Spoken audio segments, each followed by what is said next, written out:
শাঁখারী বাজারের পথে ধীরে ধীরে এগোচ্ছিল বিশ্বজিৎ দাস।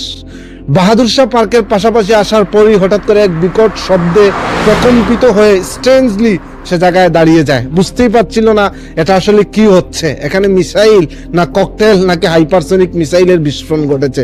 বিকজ 17 বছরের বিশ্বজিৎ তখনও সেটুকু বোঝার মতো ততটা সক্ষমতা অর্জন করতে পারেনি। বাট এটুকু বুঝছিল, তার মা তাকে সকালে যে স্বপ্নের কথা বলছিলেন, এটা একটা স্বাধীন দেশ, এখানে 16ই ডিসেম্বর স্বাধীনতা দিবসকে উদযাপন করতে হবে, সুতরাং তাকে বেঁচে থাকা দরকার। তাই বেঁচে থাকার জন্য ইউটার্ন নিয়ে বিশ্বজিৎ যখন উল্টা দিকে পালাতে শুরু করছিল, তখনও সে বুঝতে পারেনি এটাই তার জীবনের সর্বশেষ অন্তিম দৌড়।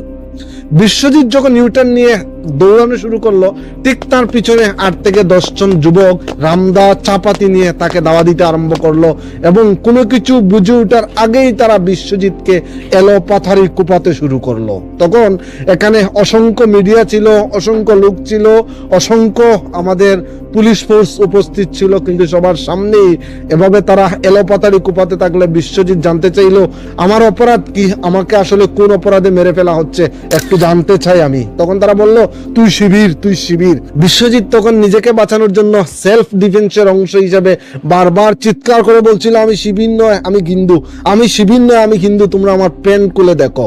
বাট কে